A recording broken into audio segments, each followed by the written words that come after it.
أعوذ بالله من الشيطان الرجيم. بسم الله الرحمن الرحيم. الحمد لله رب العالمين والصلاة والسلام على رسول الله صلى الله عليه وسلم.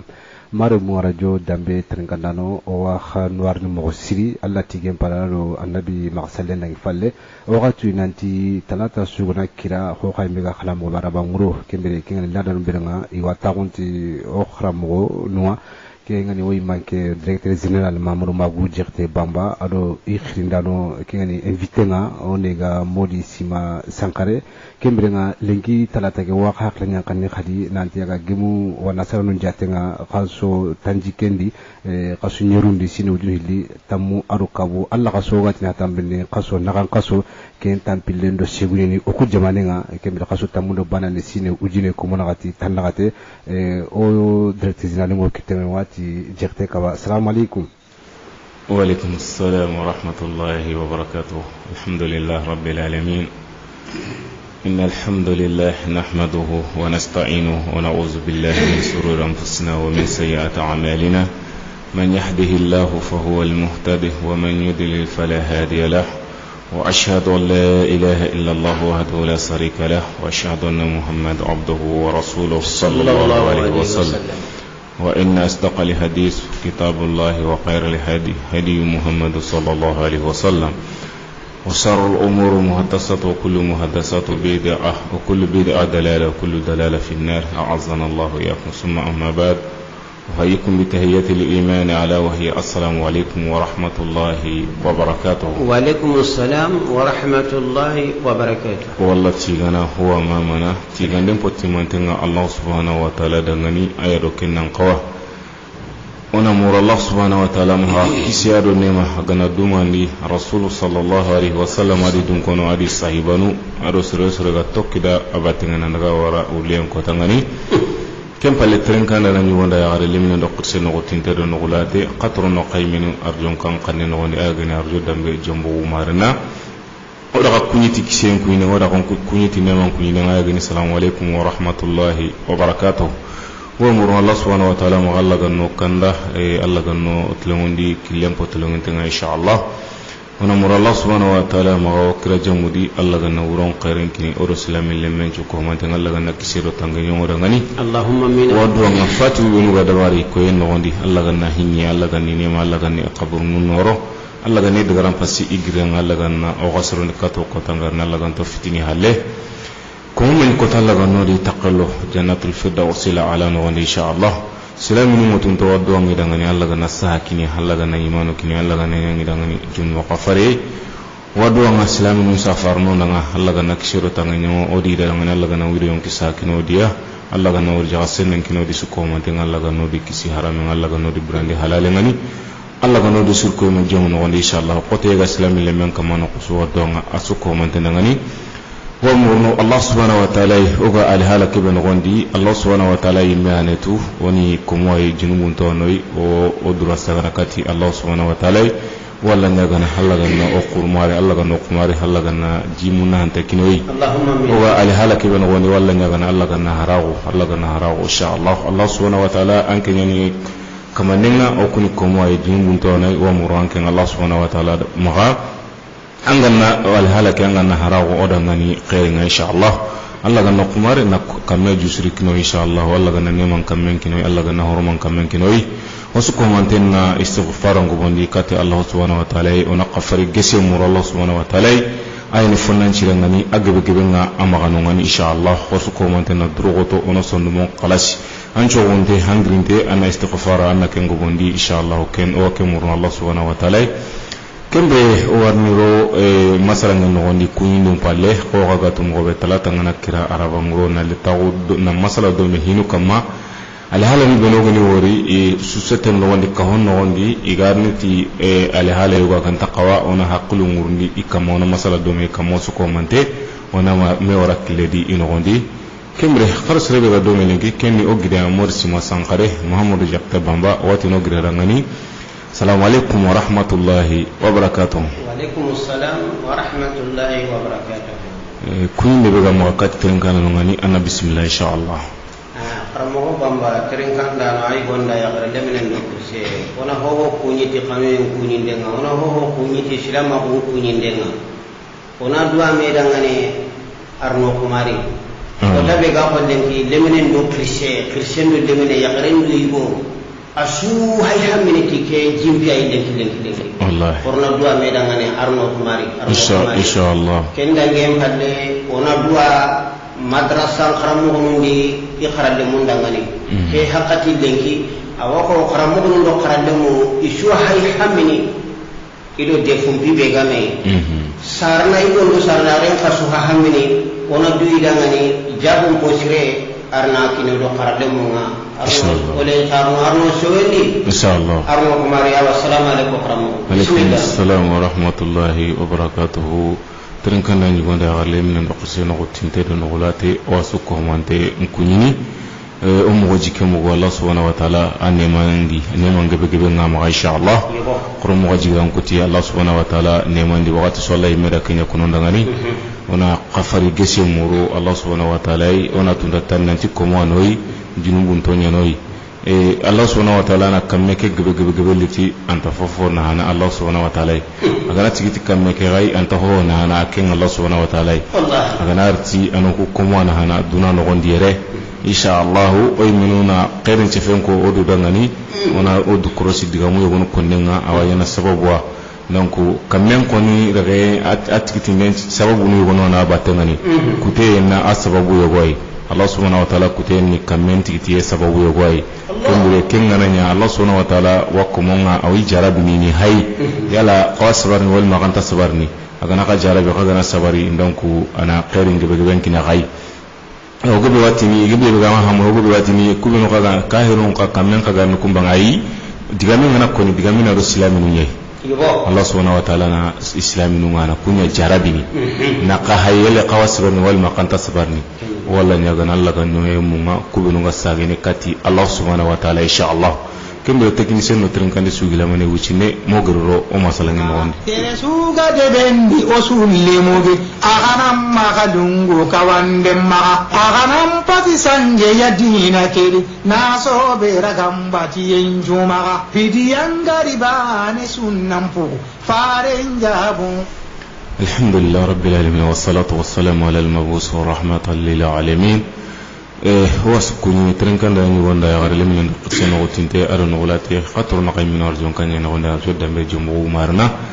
نوتير نغارة مع أزي أسترالي أوروبا أمريكا إيطاليا سوسوغا ترنكان انترنت كيليان كما كي وغاتي وغاسكو مانتن كوني واتسابون كما فيسبوك نونغا جوجل نونغاني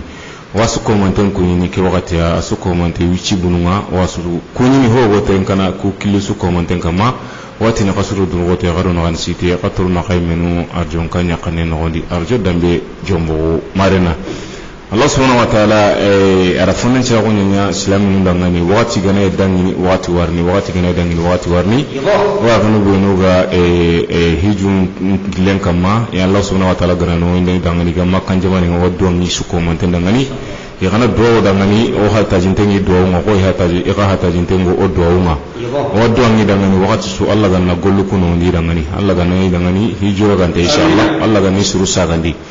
yagana do su komanten dangani inshallah Allah subhanahu wa ta'ala awa qawmul islamin dangani oni oga bugu sun qason no wandi sun qason dangi hijun qa hagari yabo hijun dangi halle o haykati sallen khay donc kusun sanjanu ni Allah subhanahu wa ta'ala gi inyana islamin dangani donc kembre oga mulana diga mu huga kamalen kingira kenni oga jonko ni kati wakati kebe kenni sallenga gati ni banan challe le bagani salle wa jonto ni kati kengani donc ona mula na honne ko le henu nya qibare no gondi parce que le hiya abu bugu mo godi ko men ni imami du korosi kengani tiya na mo gatani angara higa parce que na tukuti men sawuda ngani Allah subhanahu wa ta'ala ti qale yanuku itu kudo ihoro kunta kinike kunta kinike kunta ho suruni ke Allah subhanahu wa ta'ala ne kebe ga kinike kenni Allah kanne ke ale ya ke ga buguti al halake be kama aga buguti ngane be kama sere wono ngani arawale yan ko bonotin nanti lehiyan nantin kanta asu lehiyanga wal man da lehiyan ko botan me ujina wal man da ko botan karage ujina wal man da ko bo ke kaja hulana asen ngana ndaga ni angara ko bo nganni qalsen kama diga min taro kinga me anken qala in qalsen nganni na magaya nanti angara lehiyan ko bo ke jonko wala ngana ta ko no kusu ngeri lehiyan ko bo ke kaja hulana kempeti de kebe gadi ile yan ko bo wujunu karagi kala sen kamma asen pempang ni kenyai agara ko bo agani le ya ke kari anke ngaran kalle ke ko bo tandu me wujine tankarage wujine du ko nya kamma khosron na tunanti karsada kya ko bo alla le hinna wujunu karagi guno ke kalle nya jinanta anke tandu me wujine gunan kalle ke hatte parce que haramare me duno fo sugadi innamal amal binniya farin da kenya kono kulle sugari anati ngane hada mare men ngane ngana surota andi ga mu masrono hatte an ngane ngana suro an gollu masrono an gollu masro banata Allah subhanahu wa ta'ala ani ragana golle ke gibi kima konde golle gibi kala sen kama asiren me golle ngana gobo agama kala se agama grita Allah subhanahu wa ta'ala imme jatinga Allah malehi non kono du cross ken no gondi pour que du ko en taw magara garo ken no gondi yebo bo away gulu maga kadi yugulu wasimana ngana lehiya njoppa sine su haraganti maga mina tambo nyawtu na lehiya ke gobo yugulu jaten den ngana lehiya njoppa antaka walla ay kempetide liya ase gandangani ko hiju ase gandangani anda famu leya sunna nyani gili fare sallallahu alaihi wasallam sunnanga serebe wi no nanga na bre an ma leya me kitamu no gonde ana ko ndangani an kay fare sire ke ara leya mo gandan andangani Allahu akbar annabi ni me ga ham ta ko tum mon tonu ko amine me arawanya na li yanda leya kita se nganda nda ko anda kita yi yanda ko wa ga ngama kita muskilanta di maka duwa halindi bo gelalle megal de mulle ya ko wona na yiri no en ngada ngani wa ga ngana tan le hen ko ran yanda ngana gana to ko tengi kama maka ko to kama buru anga nyana kama jago ngama limme ke ga daga tambo to nan tira hen ko bankenda kenka heti o kudo manga kamar no mayra parce que ngana nyata kenga ko ni nanti ngama keriri yitini kasama le ya keriri yego kempo kamo wade no kenja tenyi ro go kama kempe agana ngana ngira an ce ngana nya sina bani an gara lehiyan kari ala mu yake no wannan amale yake har banin tai alhamdulillah an ce ngara ngaga sina so ngara kari alhamdulillah muskilan tai me muka duwa hali muka alle min oblige na tambo mutunanti magana lehiyan ku bankenda an yi maka muka du oblige ni na tambo mutunanti magana lehiyan ku bo ai kempe khorna ne yi ka ha mo no gondide hatte lehiyan beto hoy nanti tingana jopa ntaka walla ase gantin dangani kempe awa yere ko ade nyigo wala foko ona yere hamu ano ko sisi ngani kenni non nokuma bo o gala gino leya angana jatel laga ndasima alhamdulillah nan dangi nan qaso aro sosa intabana me aga nono sallen gen nganari arantanya na suke ngale yankarni ayi arantanya na ganyamu ko sukama mayugo ga kite kunga malehiya kari yobo leya ga ahatinanti an gana lehiyan kare an yi meran ko ke sura lehiya ke gina kaka kare ke na ho siren patiken kai makamo an ga yugo ni walla kalu gun no woni ira wala lehiya mutamme karni yebo tamudo ho karagun tumun yalo gana ken tamu kero kan no woni yalo ni minantini ona ken intie ona ken sukalanga na kenga rado mo anan salen bito mini me wayi gana bane yewo no ngani are mo ngayoli nda batenga salen ko tangani kuma tiyen kitana iga le ya mabugo tike ngade amabu nyigo yere ko de le ya o gana kari donc ona saraka mbaganda no gondi kutte moy medo korunga ona kunyiga o mata na suki ya nyi me koren duro nan to me duro ko to ho bagandi pour baga buguro kebe baraji kebe kinna anna kenkita ko angana jatel lega o digamente ken kam mo na ko rekate ko angana jatel angana minna mudum pay minna mudi amana ni menya parce que anna minna mudum bugandi anna kin misigine nga agana bagani hene kadi na kin misigine nga la alla inga sima angana illin cenkanti wutuna kin sira suwal sallen to banga misigine bay agana ke biti ugumma gela gama igama hara ka simman kini awana ji ndo marun kilo no kun kitana awa ken kitana nan ko min mure na hanne kenye me ay gana ti min mure an kana min mure ngara salle nele yanda ga kini misigine nga kenya min mure ya kadi anya sadaka kunyeta itona lehe no bugandi anke ne lehe no tamme kenan kan no gondi anke makkatina hari khotiba ne kin misigina bani khada tiyenyi ga kandi amma buguti kenga bo angana ko wadi angana jafelaga igana tilleya par exemple nanti lehe Allah kala sallen ko ta hanana daga wara akko ta hilen daga wara abitas kandi nanti khadi tona nya nanti bondon ko lehe no tamme ko maga ona bana karlengi wal mona hilo karlengi ko menona hilo kari ko mena halaga dono hokari ay kempe kenga kuni do mana be kenya serebe angale we mbagandini masala an kalsin li ertarenga amma an kalsike kita hene wal mamman le ya kita hene nan daga wara masalen kota hananga kinene ne kota lani an ganari le ya kita Allah wakkar ni ken kota kam mo gade kemi lo juru nyanda kenya kana nyanda ndile ya no tamia no kumaga on hokker le gon hokker ko mene on hokker ko mene hale yogo no no mahar bane kan ken kama ko ni de kundumpe de ken kama ko ni de wala kusu musklanu mo maga le ya no ku ali halan no gonti mbo ken na gino o ti ana maga tambo to nan tanga le ya ko bono jagu yanga aseganda anna ko aseganda anna to no ngani bo ken na gino ngotu le ya wajibi gal duna daro ogana le hanu kun kari woni khaykhania yebo ko nan qaso do mena ga la do no do mena ga an ngana da khaykhandi an khaygo ngago ngun hubi anna kun to anni bagadi me ona kin korsi le yandi ken takawana mbugu le yan no gondi asuda kempa musasa nasi masake be be da ken kin pam asuda kempa musasa serbe ngana da khaykhandi qaso ambana le yan serbe khaykhandi nanda wajibi hakka baganda na utona kineke yebo wali ma ananti menta khaykhani mangana ke kaja hulana kininga kana ngumu me jonkodi anna ken kene ayam pasongunta ana dura ntakawtu nanti khayga mo serge de ken ko ni kuma sena ken pam agana khayra ganya le yanu tammi ganya le bana ganya le yanu kargiya anna sada utana kina gai tampi muso kine anna tampi muso utana kine wala ken ke le yan ken ko ni khallen kenye wala duran chopini khallen tabaka kendi duran khayndi khalle duran kundun tabaka akendi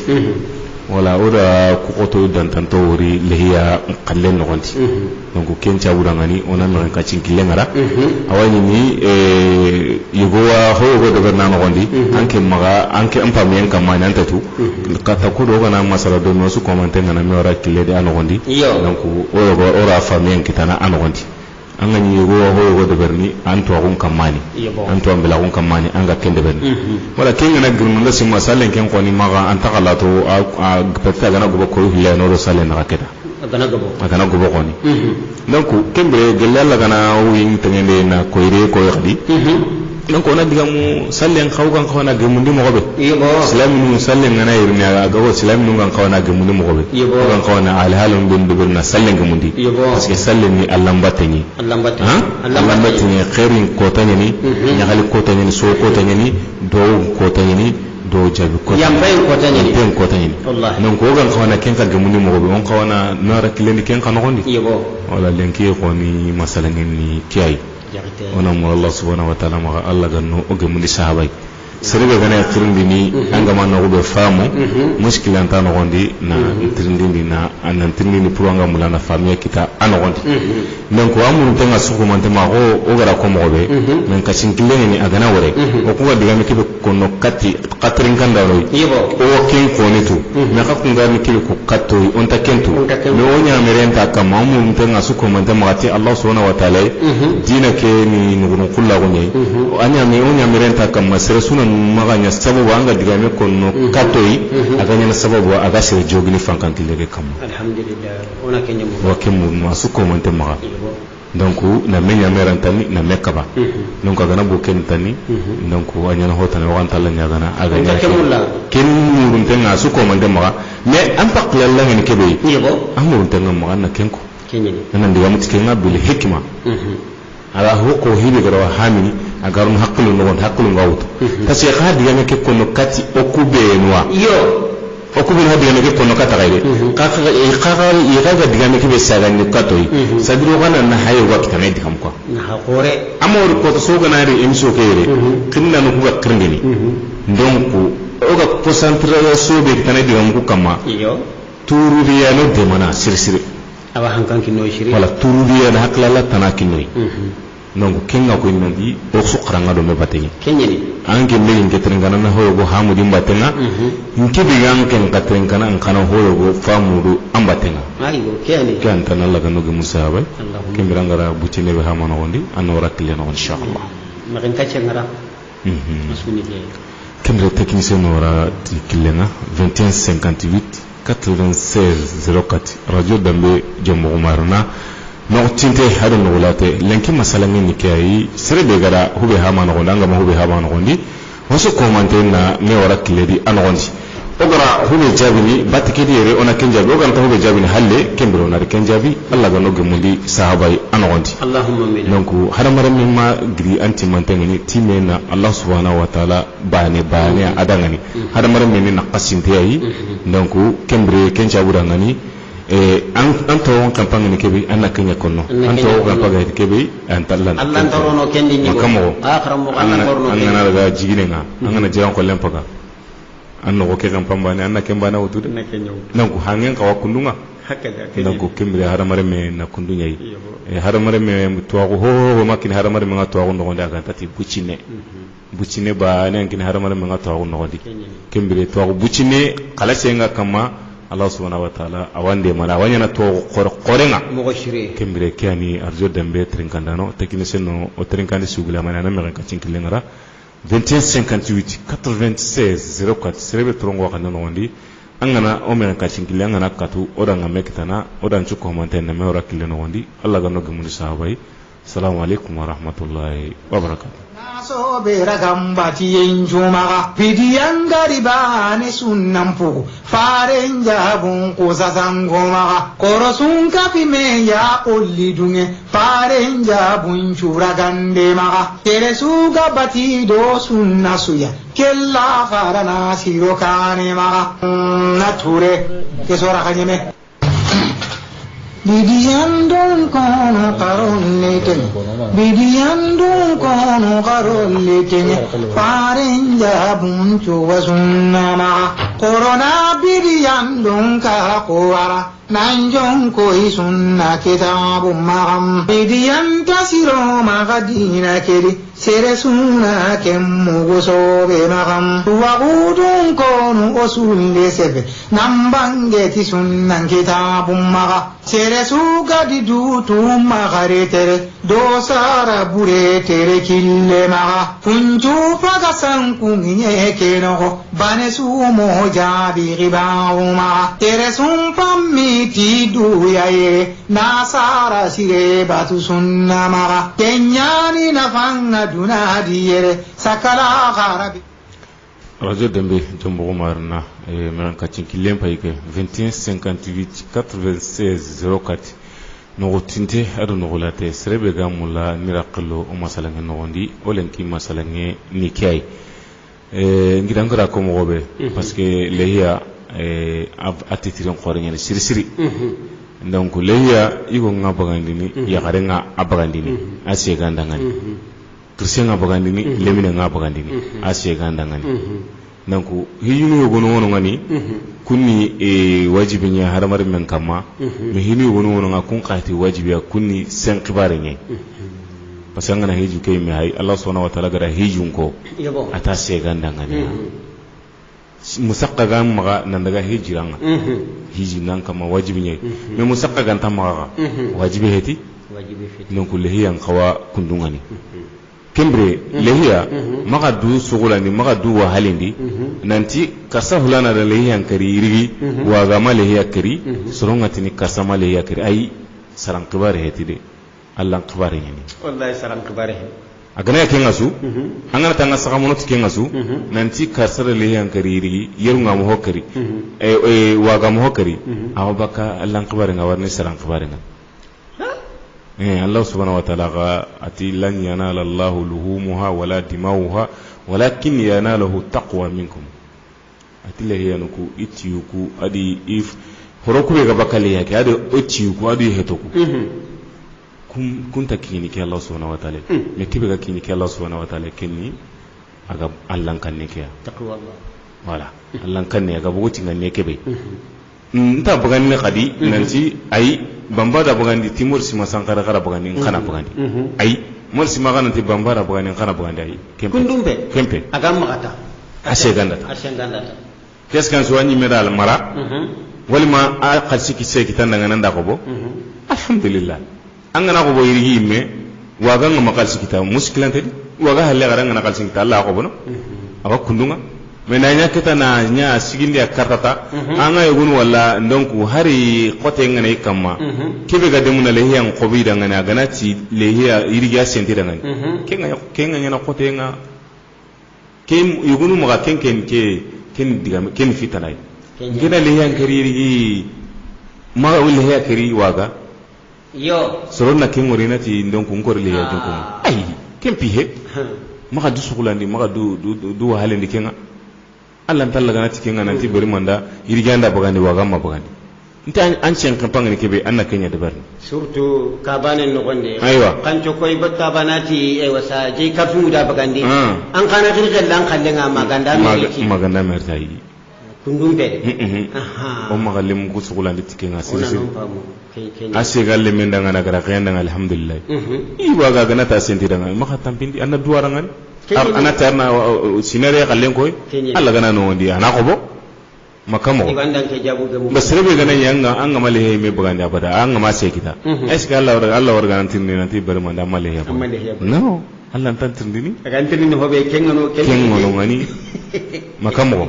wala hini gonu ni foko na jatele ga kun kama wadu wa hali ni kun sirisiri surtout kempo gebe anna kempo gebe ganga bo maga poste no kwai o ngero buci ne be ya poste no yo poste no ku yugonu kum maga ke yugonu maga ga male yankari ire mun kum maga kenke sanganyan kariya ko iyo ke amma nyande yugonu ku haba ma jaga kari yigi salim ku haba bo ken dire keta ken diga mi ko nan ken dangare an ken ka ho obligé na nan grimene an ga nyana mo na be su danga ya kan kitana mo sudi man na daga le ya na daga mun randa nari na ta kenga haraga manya halale ndongo no kalsi ngana na ko wala ndongo an ne khalsi be garno le ya no nda tuwa kenanya pour kenan kati an gara baraje ke be bugani baraje ke an ga baraje ke be murnu baraje ke hotti mante an nakati na ken kita an ko ndi sirsir ngani karamo anda ko sasa hobe ke murnu le yandi khalsi ganinga ku o gara bucine be wori le hanu ngara kala ba ko nan ngani an kanti an ga yaran kasani ni de be gano gondi an ganta tunu kakiranga harenye lemu ngaken atinga le ya salen ko to hanange ka kun ta salen diga men bani hanta salen daga men bani ken be jaga ya tebe har mar men no debe ngata daga tientu daga kini makka amma karsa daga kini am pa bakarsa daga kini karsa wala daga kini karsa wala ange ngane no kan no gondi angara ngati tienga anga ni lemu ne gonu baka e ganyi ni e daga tienga ko ni sorombire ga tara koy siklason na do kanu ngata nanti salen nya haykeni tawa kitene sorondi serebe ga matien kita na iga anna ken continue ken na logode me oku ho gabelenki butunga na gondo kita hawa qalsike wa angara le yanu men kiran kan nondi an kan duro goto anna ma butunga na ko ken nondi le yanu tamme kiran kan nondi anke makati karni hari na le yabane jagabane tie nan katina ken ceraki miskino tampintonga anke ti khara yigalenki kana yiga kumina gadi kana yiga kumina halle masallen koye kana nyanya kana kalanga kana warano ngani yigonu hayno ngani makta ay kunnumpe o maganya kunnunga kharam anni mi meke makende barbe haris sallallahu alaihi wasallam nabitu hilli khallem mara wal nabitu ski khallem mara nasre bayane to hay winedi anta kende barne amma da bariqa anta kende barne ono kilen to kendi sirsiri ngani quoi korom maga khutunga na gona dinga akini anga kebe kini de anga kebe dingene de an kalle ne kenya farin da kenya koko wala ati o kay maganta le munya khalen na lingo da ngani jinan to yime khalen nga sai banun tiken kana kamo an kay maganta le men khalen la lingo na kamo jinan ta ati wi parce que angara wori o ga tikiti ni kebe yo daga so gondi kun banku nga daga wara dono ke petan ken khalle yo ke an koto magalenki kenya ta ko ta suma galenki kenya koto suma galenki ase an kenga tukungutu ko to be kenan ken khalle an kalle hede an khalle ni kandi angara kebe ga angara kebe oran kare angara kebe nyai rame na ram patenga kenya nan kallenga kesi ke kenan ko to magalek inta ko to magal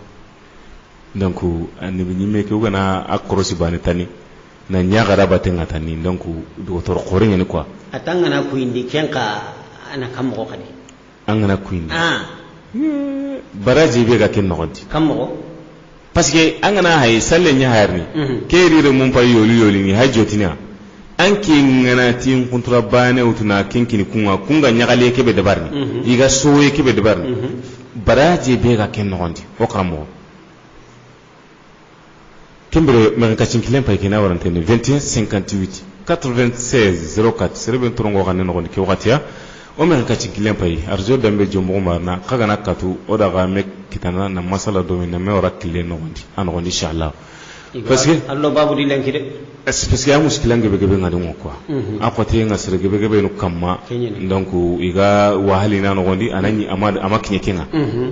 donc surtout mpaka da ponya hana kebe ko comme nanti lenki nda iriginda bagandi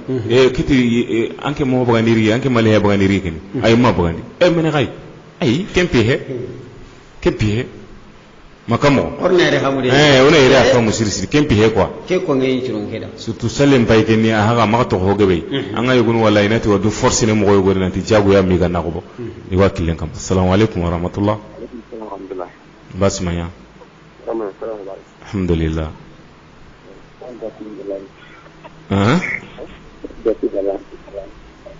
ampa ko to ma famu hanne alhaji gaku alhaji gaku jalan ko mo laji anna la tabakar to ke fonni aro telefon am hewt inshallah okay assalamu alaikum bismillah laji woro bi gamu woro xare ko mo wala de wodi ngi wuti iro min na tiya yebo na liman tigindia de de ko hakki ni kini ya ga ina a gani wannan ma ayi sannan ma ni kenda amana o kenda ke kama ni kenda yebo annan da mere sawani asini ni kede sinere ana wara katana yebo innan bitin ya ton don tambo mo kin so ya mana ko hatte kin na ko fana hakilla ni yo kudin da ne yan magani an yana da ni ne yake a wata lakin kullunwa da yan kun kama yebo ina kina wannan annan da ko ngene ne da ta samu annan da ko tun ta sana ko ma bana no hawanya na dan ta ka tin je hai tun ka ne kamo ala putin kara fona ne yin in Israel ke ka wota ke ni wa ta ke ne da gudan tuma min nan to annin ku inna ko ta nai ko assalamu alaikum warahmatullahi alaikum assalam gako sihara kebe ko nan kwanin ku a wanyana ke fonte me a hosirin ken koni ni aga bugut kebe koni a koni ase ganta kubenu da kubenu gama lehe ya kobo lewlew ken ka gebe gebe ta nyemino maga de bunno gonti angaba walma ala lehe ni mago banga nyina ken lehe ya bana ko boyme aga nati kan ku ni baka ken gondi ho nta to ka ken maga mana yankin da lehenu menu kari an kan baka kada na tiyen gini kebe gai a kada lehenu menu kari yo donc tusura ko asage mo bani kedi mawzai me ho sinkin nike kubin ko katta no muri katatu osu o ya ganya na me ala halan can kunta taw o ya ganya na me kasu kuni crossing de nya de barni makamo kasu kuni crossing de nya de barni donc nanti siren ko le hianga kempeti ko mo bura ko ayi makamo nanta mali ya kari kempeti nanti ko mo bura ko ken Allah tagani mo woni Allah gara ken hinu da bar kununga anke nyi mega maga duwa halike nga anke mbega mali heke kira seganta ndere maga du sukulan di tikenga nanti bar ma danke nga mali heke ke patanke ko mo walla na tanga ya bunute no ke patanke ko mo burawa hatte ha kempetan no min taqwa alla yimme ataqani mo ni kenga alla gara hinu yakununga gilli alla ni dunan taga soron magri iga banu no inta bana no kha wallahi makamo bo leya lenga jonko ngani kebe jigen jonko lenga sanko data sarso halle nan kaso wujun karagire wa jigen kitana iyo wujun tumi wujun segi ken jaga tinka tinkanye wujun tammi kan ngana kello jigebe de halle ona kempayna ken nan le menye melenki jere leya wujun tammi ka wante an ngana kai sirenda ngana tana leyan ko amma da ube an pabada sire igara wujun tammi ga yanken sire ke beran ngana kitelo wujun ku tammi wure amma mo gonto su kawa jigini me ya parce que wujun tammi jere ngana ko bonan ga sigini nanti lehe nyaake aran tan no hakle no go bono nan toy marna kunyeni wujun tammi lenke donc lehe ngana kita wujun tammi do halle wujun tammi do karago tampi le wujine bo anke ngana ti katata jagu ya ngana ti malle meke ganna ken ko bankenda ewa le ahin kan ma kan pele yan kibarum bane sallu ngana yerni musaqqanun gebe ngara batenga wallahi am kan pele yan kibare musaqqanun gebe ngara batenga kuma nan kibarum ngade le mu nyiran kibaru atanan gebe ni kwa asukani ni sere bananu kwa kama lesima ken kama ngana ti shine be no yenti dangani ko te ma ko nan ken kama de na to ko kenga ni wakilen kama assalamu alaikum wa rahmatullah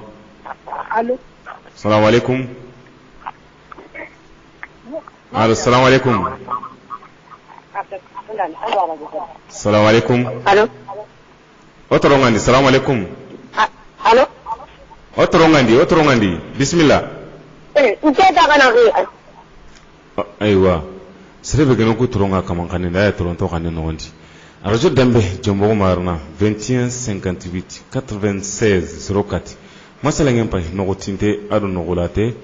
yigore yare hosu ko mante masala ngem pay ibe gono me kan kilen katu oda ngame kitana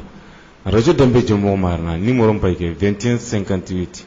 96 04 anga yego walla parce que yego gara ko mo be haramare men yego kilen kama assalamu alaikum wa rahmatullah assalamu alaikum alaikum salam ana la tabakar jonga fonni ne ado telefo ke me futunu quoi sibi assalamu alaikum men kacin kilen kuti odo ana gamu de taaba amina taaba gamu doy ana arjo la tundi duwa quoi ayana tammo ima dingo ganne hoki be magana da yankari anga tere wori wata kandida nga wale kana tinana mitikena unga kama ina ta kandida nga ka hati joko ganta makanta ulanga da ya kumupua gari lanku iyo ke kata fana murengo bo kala ganti be magana tambolo du yalla na tenko da arema ko Allah da tongo luma ko da da kere ko pare da da tinyande ko rongo di tikenga sallu ala sallim mare sibi ya na mo ko ngade da tambo du ikere da damma semanya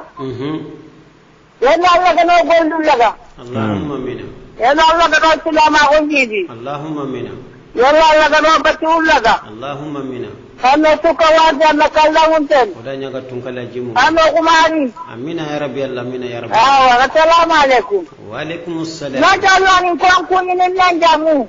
ijo tawadi inshallah ogdanya gare asaso malasibi hona kuni gelere ma girin tasiri ngunda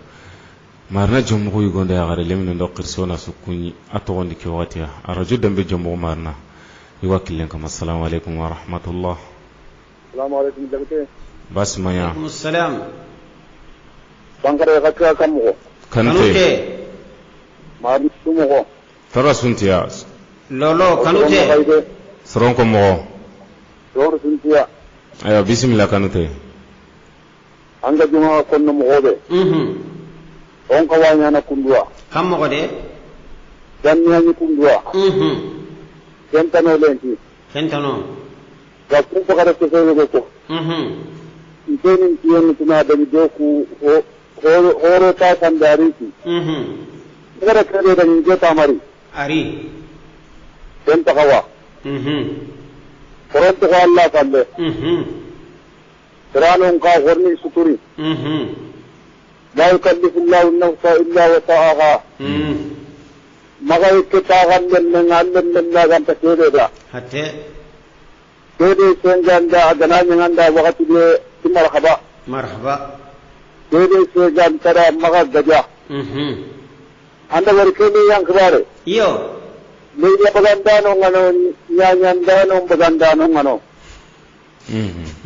iyo bo antrenin kede iyo sempan kan ngon kasuga kai bane ai kere dan kawana ne yan bagandi don do ya kare kan da kawne tuwo iyo bo nta sirono ma bagandi anta sirono amma bagandi kenni fotana iyo bo korna kungala barangala gollugo nya alla kada nya marti kubeni iyo bo karannanu ngale kuloda e bamba horni raga ogami raga no inna kamma gode ono inna kamma de hatte kempa no me tuwo wo metu yego ha bagandi sine su terenyan cikangre iyo bo iyo tentere ganta cikangre anna bagandi riga ngawaga walla ana walla kincande anna waga walla anta bagandi jabenga jonko be anna waga walla e tanji ke wujune tanna te wujune iyo jagabani Allah ti khasuse gremme sina bane blemme khasu tamiremme anke daga tandu mero jagabandi ma tanna ka pero jagabandi iyo an kanu miskinu ngale kamma kharamu ga haide fofo gatte modi sima tankare pakke jate oro kiru to godudi de no kiru to godudi wallahi korom maganya se ko khaf onnay Allah gara klebe ko korom to Allah falle yebo pero sira amma to Allah falle Allah amgure ngani kan shahande karamugun na ya goma assalamu alaikum kanute alaikum assalam wa rahmatullah mamur bakkanuti wana kunyi gelere masoro madina soro madina iko hado ya gare lemene dokirse wana kunyi ke wakatiya ske hawada kibe ko kuma gaire yoga kilen kama assalamu alaikum wa rahmatullah assalamu alaikum na buren jon ko nyam koto nan dangi haqqendi yebo antanya no kuma ga gunu kuno wondere me de bogoro ko nga walla soro nga jegan ko wono ma tankrage wujine tanakate wujine iyo tandume wujine iyo me kuma gaire jegan ko ni yoga kilen kama assalamu alaikum wa rahmatullah alaikum assalam basmaya yagete jote romanya bannan ko mo banna sumo arna suuda toro suntiya fada yakte bismillah ampa marono de tamari marhaba sure ya watin bismillah o ta tin kana agala ko asuri to ni kam mo de da ba ko sta ta ni iyo anga ni sala yugo bane le mukragi tumu alla bi war jaranga annati ma ho gandale yake jonko anga kintu karida andala ai bo anya ho mundi ye iyo bo sunna ni talla kana no ndanda anna da bari amata anna shere nyaga amata anna tambuku ase gandan na kali wallahi ase gandanda anna ta kana gudu kenyini allen kanya hoyi ala samante ko to ne lamu hilli shiki wama krishen galan kulle hiya anyine an ken be ga mariti an ken na katante man nan ga mariti man nan mariti ko ta so mariti amari ti ken mariti ken awura ka ku jagite ma shukuru nana mu sallallahu jamme gonga yare aka shukuru itronga ndi jagite wana nya ga arno kumari allahumma minna qadwa qurandwa kenga de amina ya rabbi allah anda grido antanya na de antanya kelan ten anke no gen ndamul lan tin kemulla ona to na la nyaga anta anto hay suhay hamini tike kamay lenki Allah suhay hamini lenki wallahi Allah wala kumari mure sallenya ana hilla cikka tusro na nyaade andanya na ona nya tusro ona nya na on tamu yo aywa ina magala jagan ko ngamun diken ka plan ken nan kala Allah ta ayi son de ngi inshallah arno ida assalamu alaikum wa alaikum assalam mada sagga fure jaktona ko ngilere ma bannya representa banay gonda gare lemina no kusona sukuni atogondi kiwati harojo dambe 2158 96 04 assalamu alaikum wa rahmatullah assalamu alaikum wa barakatuh basmaya alhamdulillah Allah ko nana soroma sibindi fankanya na kama ngade aywa alla komanna la tabaka do ke fone pour ado telefo ke na wase me futunu aywa bismillah ayi je ko ma ayi je na ha mo la ko ye mo sa anahu ga kuna parce que ils ya jikin sire sai ka mana ne ke ba wa wasu ne Allah go yin ne asibi dan ke ta killa go ne din tan yo ne tan bidda go ke ka tan ke go bi porte ke na ko ke ta but ken ka ayi bo kun wa kun mana kuna ai ma ta sai na da yebo danga seri bi sen tay gele ke khula ne fonna ke nyako ke na seri ke dade no ke na ko na ga da ba ga mo ko ko kren ke no ko ke na ko ke no ga da ke mo seri ke ke ga na ke ba mi ko ta ni ta kwa wa mo ga karanna ni nanti akelle jon ko lu ka mi se wa khere mo ka mo ci wa ko ni khere na ta khere da wa mungkin jadi wa wagara ti ko ni musid na ken ko de so mo wa sanna ni gora hawo ange na hawo ko no anke ke dala ngana anke ma ke ma fa wa nan ada ni ni ko ya ba do kana ni ya ka he do ti ka yang ga lagi mo ha ki ko ni musid na adam ko so ma ni ko aw ki ana ko da awa nare sankare marhaba Allah ko mana kunyi gelere masuruma suruma de bun ko mante ona su kunyi gonde gare limina docteur C ona su kunyi atondi ke watiya 2158 96 04 assalamu alaikum wa rahmatullah wa alaikum basmanya alaikum karasu janne aywa janna faqtona la tabaka do ngafani ado telfika me futunu ko ngen aywa nya ko ni nya ka mangan aywa mari abe nya mungu yemanya awa chekte alma dambe dinkan amina na warja ilunga amin na kamen to sire kinon ila nya ga lay koy jare jekte andu awunga marna kamme hosre kinoy koy janna jekte na kunyi gelere magamera gamera ygonde gare limina ado kirsona su kunyi atondi ke watiya 2158 96 04 masala ngem pay assalamu alaikum wa rahmatullah wa alaikum assalam wa rahmatullahi wa barakatuh basmanya torama alhamdulillah si kadum ko anyon ki mo ko alhamdulillah alhamdulillah tiyen Allah nan nawari saji na nawrugi barakalla haju no wafare ya bismillah torama ay afa em so e kam ko ana fa ko ren wakati sugana kini angana digamu kenga khati finkam kenga na sababu ya awana fankin hada mare munasiri wallahi o fay wakati bedi yebo ngane le yakalle na khati no bakate alla ganu dum sahaba allahumma amina dina golle su angana ni ronati ay akham bunda finane anara dabari bari Allah subhanahu wa ta'ala ni marake nako aran tabatni imam binna ko kama Allah batu yebo al-twa anari abatu yebo Allah subhanahu wa ta'ala ndake nako kullu suwi min dakine Allah subhanahu wa ta'ala na golle sugana kini Allah nangir komonga kini Allah kanne ngai gelli komon nokkonga gollu nogondi gollu nakini Allah yebo par Allah rakina ko wakala ta'ala an kallamun tawre utonton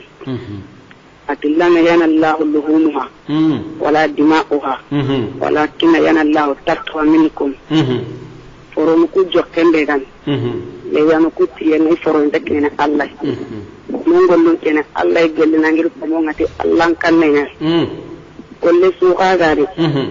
ana nyanga ne fo kala sinden hatte an ngana le yake kai an kelle ya kallen ka ganya nan si sasa kenke dina tu akarn rawa karn an tu ta fanta ko be ko le ya kallen an ke na kumene kembara jenga ambaga no gondi an kembaga no gondi de maga tari nan si lenni go bunya ni mara igama ko bona kinina iwati ni kerem ni sini mara igama le yankar anga kallen na maga nya tikene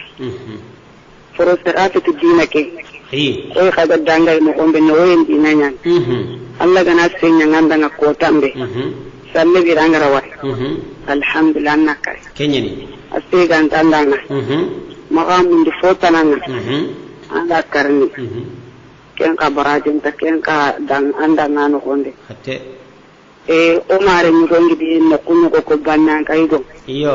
lembu na ni ka serebe ma Yesu ga le yake jonkon kenan an kenna le yake na jakabana ko anna khalsi ke kutena musakata ne man mare musikina ga kitan ken makaya an min daga le yake tiye mutuna daga fokina wallahi kella wajja kay ko jonkon kitan an kama ka man kara oren ne ko nyamarin an kar sa fulani wallahi an kenna ken jahan ko kenna nyana ka kada na baraje iko kiani ustai bamba bir makun ro hako iyo wallahi fanan soronga de yakalle magabo me ni tarin na le yake tiyen tahandi aswa foki tanadi kenyini kasasanga kado wala le yanga takallari allogo de allogo igo ka o kutungana ko le yan tiyen makon kamma maka koren fainanti ay gana nyimma maka suru koren kala kende ai kadru ko Allah hakke ke be galle yake no gonde anna ken ka sabake anna bagadi anna ken cikindi magana na jaren sukari kan no gonde ati en sunan ko tagar nan to kan no gonde anna to fatan ta ko be ko ne le yan kan len an ka kumere an kumere yebo awalla ganno gum di sahaba Allahumma amin Allah gan ta gollu na bu ko ye Allahumma amin o mun dina kama ka kana diga mun tatana ana duru ko to arafa sumen ka fasan ta ko be gan ko ne karawai akappa sallen ka no kon kibaruna ona fami ke tashen are si yo na ka turne ni leya ko hayo faren ti leya be katengan jare katengan anna kenya kari kenya brajan ka korni jare kumante yo jare be kapintengan anna war kenya gabe kateni dinan ta jare be matapi yo ku jaro asilido kan ka fasan ta kon koren assalamu alaikum wa rahmatullahi wa alaikum assalam wa rahmatullahi ustaji bamba bismillah no be ko hibe ga sene ado hube ga masene ho senen teke akate ni ati ngabeni aha ne ko kilan assalamu alaikum wa rahmatullah wa alaikum salam basmaya wa alaikum salam basmaya alhamdulillah assalamu alaikum wa alaikum assalam maraga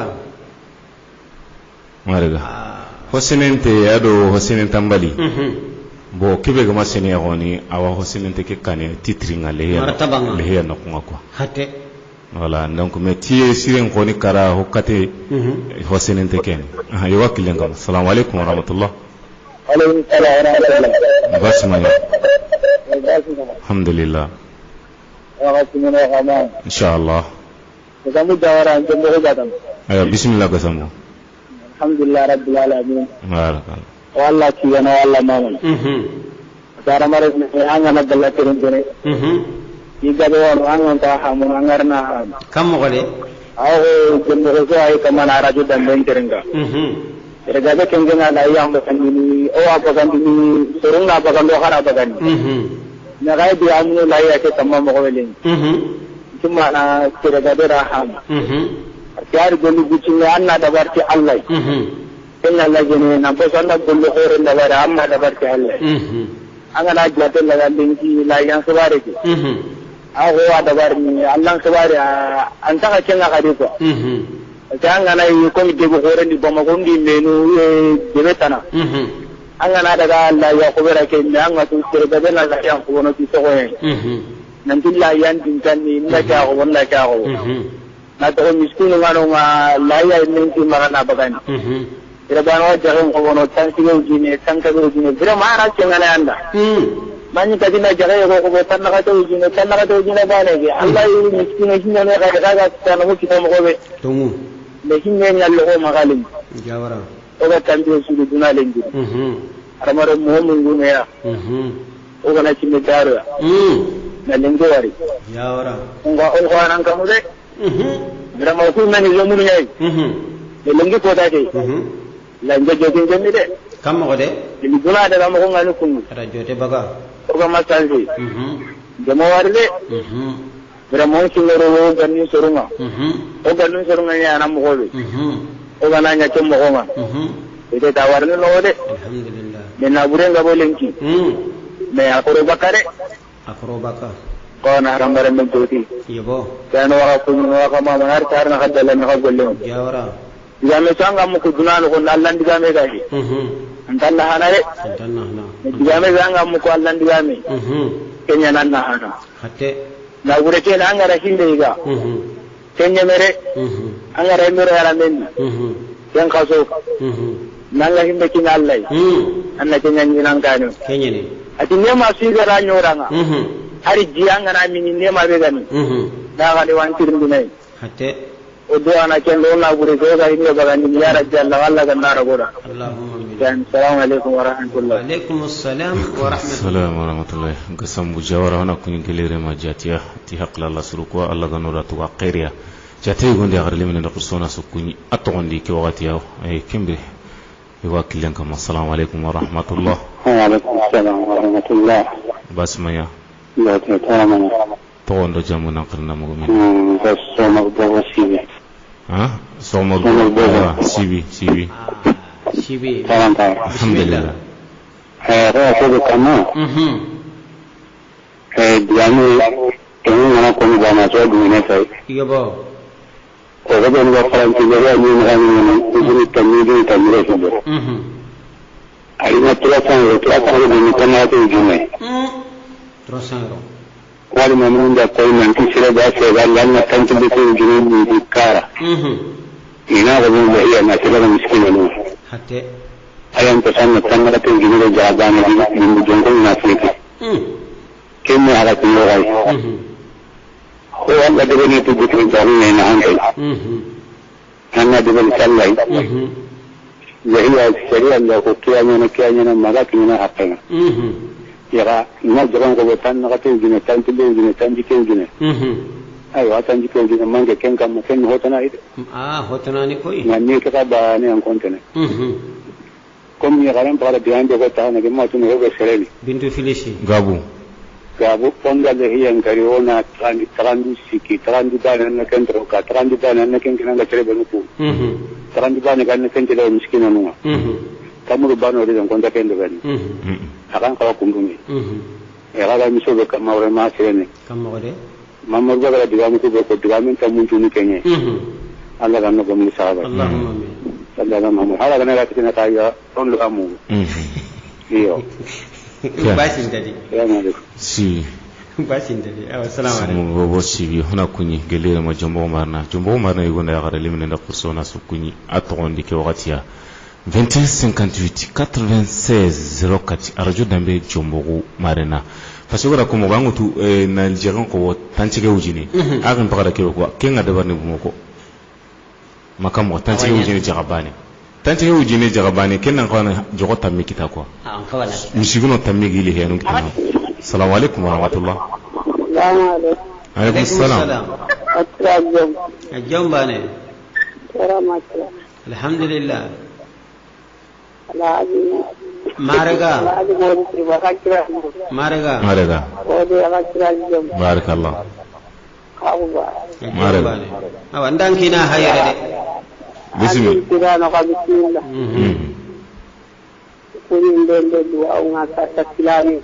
اللهم امين والله تسحمي قالوا كونوا بيروجا بين الله نيمان هذا الكلام من تكهمان توم هذا اللي يانتي بيكون اللي يأكل لا يجناده يبو قاسم كلا من الكلام من تكهمان توي وتجايدنا والله كنا قوا أتوقعنا صدقوا نمود نارين كين نغارين جرين مكان بهكياد يبو تجد نغمال لغن نرجع مكان بنين دكان يبو dua unga tata kasini kena Allah nyagani nedani keni mani hinna bane ni mani ngata kunu kenten dum takle na tella ditenya binindo kan dedini kuada wallahi sadaka keno kuada wa Allah nyagana sidani lenne sudanga ne hara o mumundanga ni Allah dama kumari tamji Allahumma amina Allah dama kitab balawunga amina ya rabbi Allah nagahanna Allah wa ibranda na Allah windo yinki jahanna Allah wajjaga posirenna Allah arna takande daga amina takanu Allah dana hinno dia ni tuwendo sakken Allahumma wa dia na silani lenin churade amina kanta ka bani ni gunni ni kisarno bani ni suada nani gundung ko nga bunni ni suada nani tabi ko nga yeri wa bunni wa tabi ni suada Allahumma Allah gara ka sadaka nulla amina ya rabbi Allah ga hinno daga amina ya rabbi Allah ga do daga yeri jaga amina marga Allah ga no ka daga mu kontiro Allahumma amina marga Allah ga no ka ri tahina na be kanien amina yello ga tani yeri ngenda Allah to kenyen dikato belu Allahumma amin Allah ini punta hunda konnan sira hunda kallanta hunda ne manga marga sifar tenen poromanga sallu ala Muhammad sallam marega o yaran qasse memuna dahaba marega huna kunyi gelire ma itago dingranga jombo marna igonda yagare limina da qutsona sukuni atogoni ke watiya arajo dambe jombo marna 2158 96 04 ona sukuni no tinte no late serebe gono numéro 4 afay kenni odanga mekitana na masala lu ngara domaine haklal lu ngara domaine ogara binti filisi gara no kebe ko oti senendo senen tambali tien kara tie siro en kara do kate en kara senen nyeni kengani yebo isu baraje ngi sudi me lehi am fasangon to ko ni kara nga kebe ga masene kenya na kane titiriya ko hatte kenya na kane titiriya kebe ga matapita wala kebe ga matapi wala kemre go kilen kama assalamu alaikum wa rahmatullah assalamu alaikum aywa kilima sabati odo ke kama ado menaga amutu ogara ko mogobe ngati afare salati innamal amal binniya parce que golle sugadi nanangane yama hada mari men nduru gotota angane golle su da bani betiye ke no gonti akrosia anangemu nganenga yebo anangemu Allah gara ko mogobe faren gara dabari mogobe agana gemu kengata nan kura muri ngani kebe kenga kitene anogonti kenga logo kenga nanya hari misqala jarati nyai angana ya dabarni maga na gaide kebe ga jatene kenni kebe ga sondo me ken ogonyeti me aga gobo aga framporo nya gon kane a docteur ke gara dabari mogobe aga gara kunura mogobe aga manya kununga su anda tiyan kuniga an kitti duramo donc nanya mo limunu nga tolle hen jatene do kanga assalamu alaikum wa rahmatullah assalamu alaikum wa rahmatullah kille masabati limunu na jate do kanga no nga kura tamwa kare kura tamuru kargo kare alhamdulillah honte asreni ne khair ni nalla garanya kada ngani yo me qadru goto ken tamuro karago khaga bane da garam ku bane maga ta goto ken ade onon duro goto na ken kursi ko kilen kam assalamu alaikum wa rahmatullah wa alaikum assalam wa rahmatullahi wa barakatuh basmunya bitu filisa ona fami kita ken nokya yo tinde la mane maga khare leya no ko khibarenya a to kendre leya na banan soban dulari leya no ko kara suwata le halenya ke yebo ni sa ga iwati anna maga ayanke yo ayanke kero ayanke mbala ko ke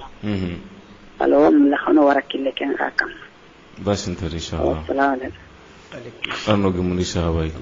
lehiyan koni be kono dangani donc to anu ngara hube ko lehiya adda masini baraje ni itu hunci bana suga lehiya ngakeni baraje ni no kenga ko ni nanti lehiya ayan kintimba ayan aga mayan kya adaga yanki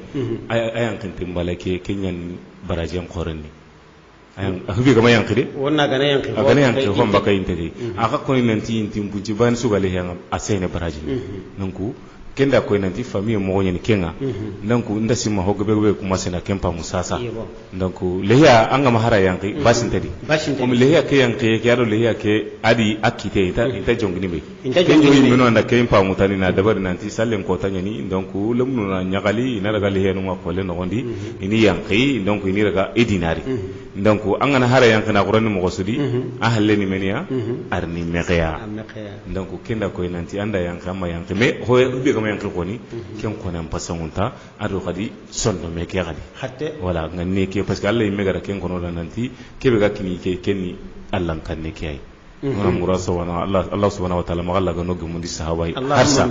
kembire me ka cinki lempay 21 58 96 rokati arajo dambe jombugo marina parce que gara kebe ko o sukumo bo gara ha gar no kebe ko lehi angana kari kagana a khairena sopi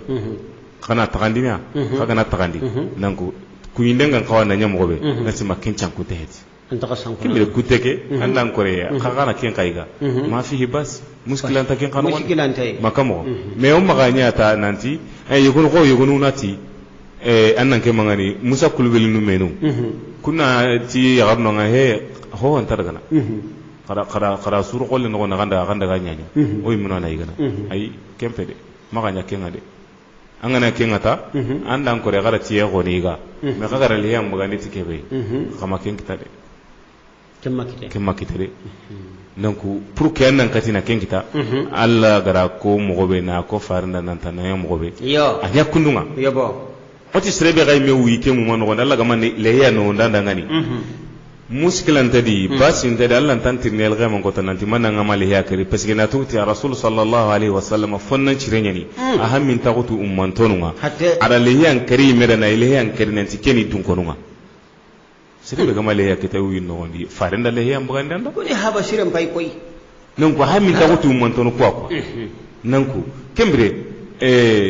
khomi o khara mo khara ko mo be o ti lehi amuto halle nan qaso sine ko ngede mu lehi an ko bono wujunu tumi aha wakile ngam assalamu alaikum wa rahmatullah assalamu alaikum yugo gari qasim mi wule wujunu tumi ngara ko bole hiyanga an ngana jere ke worsi ki me sa kunjogo be ha kunjogo hayde an ngana ken ko wujunu tumi jere ko bosana nda ken ti tile hi anga karni an ngara ke be jere ko ba wajigini mi an ngana ku sham gari honta to kadi ay inti khaganda na khomi kursi na ni me saka mona lobo la kanen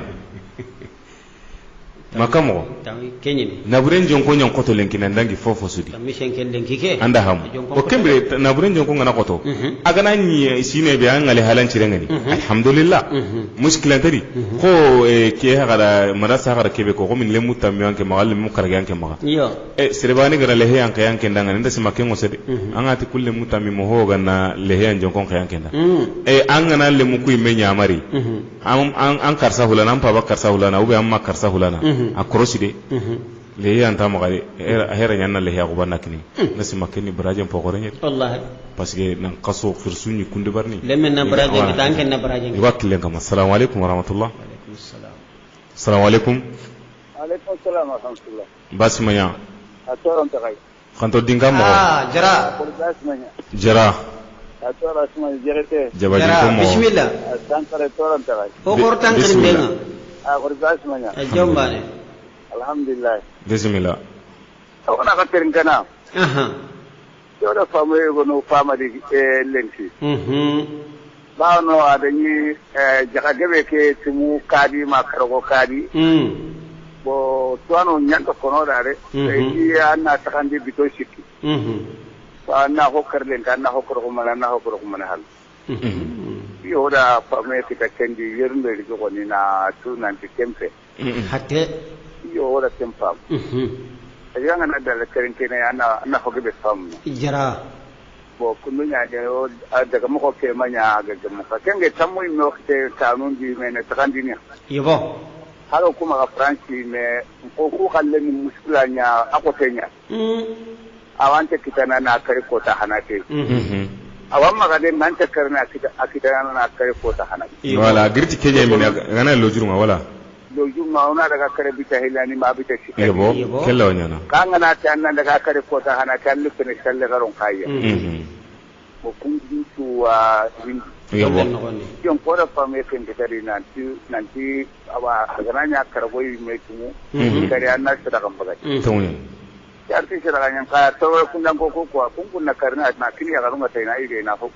kam mo gode yo kun na kun ya war nan jabi yo yo kun ya no da fame ka ta mo goti ke ta ke kanwar kada kun dina kan golle kada mara me anga golle sinya ke Allah men kan ti shiro ku ba nan ti to hokko nan dai na hokko nan da nya hante ina hokko na shahara sunte ina hokko fare da ngoni wo magaji li makka na li madina ho dan ni kendo ina ko serebe da ngane to na nya ga nan kalle mu ina anda to anta fare ba kanga anda ko anta fare ba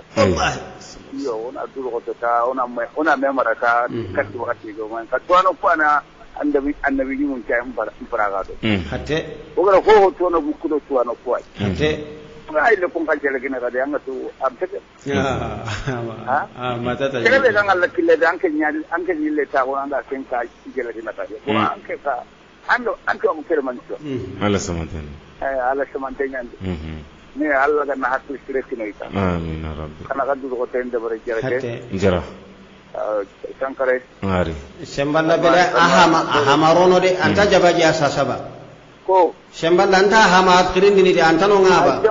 semballa ni agada asjanya kita aywa ada asjanya kita gelli agada tuanun kirinda ga gumera iya barin kenga ada asjanya motonga ni batenya to wadua ngada Allah ga nasaki anna sahanya ngodada هذا جنوب غفر إسحاق هذا أجلنا كتاني بتني أيوة أرنا ساكن أرنا ساكن وداي أرنا ساسركن إن شاء الله الله كنا آمين بارك الله أبا جوي تسانكر تيم كوري شو جرا على شيء كذا كبا ما وير أوير كيف قال لوارا كينيا ندا تيجي هنا وير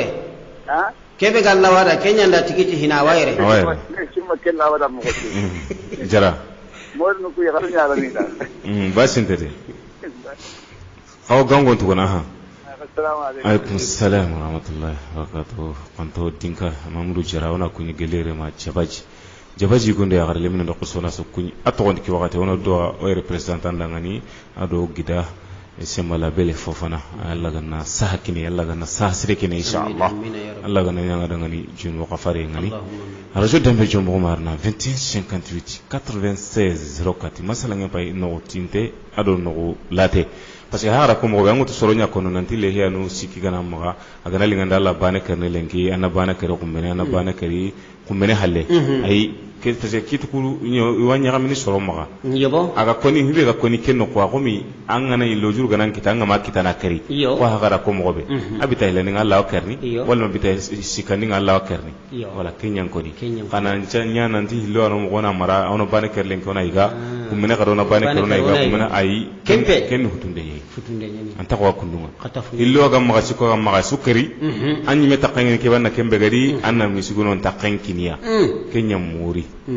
lehiya ke gadi aha lehiya ke gadi afete ke tagagene anta gagene aho sun tagagene ayin kulan tagagene afete tagagene hatte wala ona ken ka hama no gondi kunchu wa no gondi ahete tagagene ayin kulan tagagene atan tagagene fofu sun tagagene lehiya no gondi donc serebe ha jugai angara kini kenken kenga yogonu nyanyana nan kaso de bukoro no gon yogonu nyanyana ne iwutu ne le henu kuutu ina daga e gani nya haji yogoi walma ni iro miside tara wi niro hotana tara me le heke koni anken koni ta ahete gaga na sere anken be gara tara anta gaga na sere wala ken koni wana woni kembere men ka cinkilem pa 21 58 96 04 arjo dambe jombo marina kembere serebe gono kita sere legere kenga nyano danga sere legere ngalenki kembere pour que ona kati donc oda o sere bane murnu o kenna nyano danga sere legere nga ona men ka cinkilen cingindi technicien ko reka to nanti wakati nga akinye wakati ne ka wakati ne wakilen kama assalamu alaikum wa rahmatullah wa alaikum salam basmaya alhamdulillah Allah kuma mun sibindi sorma sibindi bismillah la kome أنا أرى دغل مخرج غزة. فأنا أكمل سيري أنت هم مراكب من كلام كذا كيف لا كمل. يا كينكي. فوق تانكين أكيندو. كينكي ما شاء الله. إن شاء الله. yang kembali anggar searching cikin dia. Kami kiwanya nasir legering orang ngalen kiar judam be fangkan kilung kama. Osi memang ora famille yugo kita hinun nawanti. Ora geli sirbe kama famille kita gadi tusru mereka cinkile ngai dalla wakrinde de berni wakati tana angana mo be hama ngana kirndi inshallah wa nga soron kita na migara jabun konan dangani kimbire kani ngira angara be hama kinda non diga mendi no ora kille di Allah ganu gamu di shahabay Allahumma amina qaramo go bambang ke gara hobe hamu golle khairi ago soron dan tantuda dingira no yugo ko kulla wanyana ka honno ko ndira wanyana taagende bintu filisida no ko yugo ko bo tandume wujune tannagate wujune angana ko bo tampille wujune wujunu tampille wujune baneke Allah kinki ni shartane akaman khana da hiya mundu tay adin ko amadin ko ana hakan bugudu anna baraju likita bo marasa kagara dingira kebe ko lemu karage lemu shiki annati ma hoho gani khalle lilahi Allah hiya jonko liti kelle hiya jonko angana wasadu ti serebane khallenga angana nyamari yankini ti silama gumpinenga kennan kawaka honno gonde anga baraje tanaki tanakadi kennan kawaka honno gonde yo kengara hobe famu kundunga ta kenkenni kenye yo gasun kaygo ona kunyi ona nuare akendo bintu filisi inde mutombe ni ibe iho en kama matuti arjo kodo soaba bo inde mi wali khibaren kama nonga shiri ido drogote wadwa nga islamin tudangani arna sallen ko jemu do khair bi arno tanga balawunta na kameji surta gande assalamu alaikum wa rahmatullah wa alaikum assalam wa rahmatullahi yigondo yagare limno kristino tinteno no gulate serbe no goro giri o digara me kita o inwarni o dwangira ngani igara kerdu be ni wutu alla gani tu akhiria ibnu ga hammin tawo i telefonu nga i gara ga responder nga i kerdinge be ngabira ngani ay alla gani gamuso ibnu ga ta ngoni ni moro nun kata gi compose ni ga kontona kitana alla gana sutuga agebe gebe ngono ngani yugo no na girna na ga responder nga ana kerdinya bindina mo yugo no nga ta ngono ngani moro kata antaro na sota an ka wakati yugo perdindi ni me am wakati ke perdindi de tusura an ka hamula ngani kebe na kenya kita nan ko sura o so ambana serbe gara kilenga ta serbe ga makilenga ta aswani bane wasu kunyini waddo an asura ngani parce que kema nan ni mania hoyo go no arawanya na o hakulu mungwa kama wana mesi manda kama donc Allah hoyo go hamunu anani anya de berni anani duto e kama he famien kamani donc hike goni agirti kenye mona mura Allah subhanahu wa ta'ala Allah gana awagatin ko o su ko mantengani Allahumma serbe ga walla na kentu o kunta to Allah na kentu walla nyaga na Allah ganna koy donc serbe no gaga lehiya num bagani walla nyaga na Allah ganna lehiya no ku Allah ganna nyangi dengan lehiya ragantenga Allahumma amin Allah ganna nyangi dengan lehiya ragantenga ona drogoto ona me cross islam ko dina ke ahajuma ke nga ona me cross ona hakin to medi ona drogoto ono akosu ko mantendo osuno ale halanchirondi on nyampa me maga ono sondu mon qur'ani katimei ona Allah nyaga ona kafar gesen gebe muru o hayke wakati kebe kundu sasa o hata jintenga wallahi Allah subhanahu wa ta'ala hata jintenga Allah subhanahu wa ta'ala non ko wala an nyaga na le Allah ganno kumari Allahumma amin wala nyaga na Allah ganno kumari Allahumma amin inshallah ona khairin na takati do ona khairin chefen ko kati dua oni komo ay oni junubun to ay ono dura sakata Allah subhanahu wa ta'ala onya mpa me maga ona tonyo ngunde ngara ona yampe mura Allah subhanahu wa ta'ala maga Allah no kumari Allah nyani kamanenga okuni komonya yi o hata jintonga katanga o muranke Allah subhanahu wa ta'ala maga tafunan sira undan kallan ka undan tunka unga kameke gebe ngano ngani anta fo surunan ke ngalai anna o kumari tanke nyime fonan sira undan kallan ka unga amina ya rabbi Allah angano o kumari ni kamme be gai ananya khairin kamme ananya neman kamme ananya horman kamme maganya tora kamme ona kemo Allah subhanahu wa ta'ala maga Allah ga no nganu inchurunda Allah ga no sondo munchurondi Allah ga no diga munchurondi amina ya rabbi o gana sahaba to diga mukuno hondi kungri Allah subhanahu wa ta'ala futunde gano kita kengri iblis ado imenu lamponta go Allah ga na iblis salatoi fa naqulu rabbana atina fid dunya hasanatan wa fil akhirati hasanatan wa qina azaban nar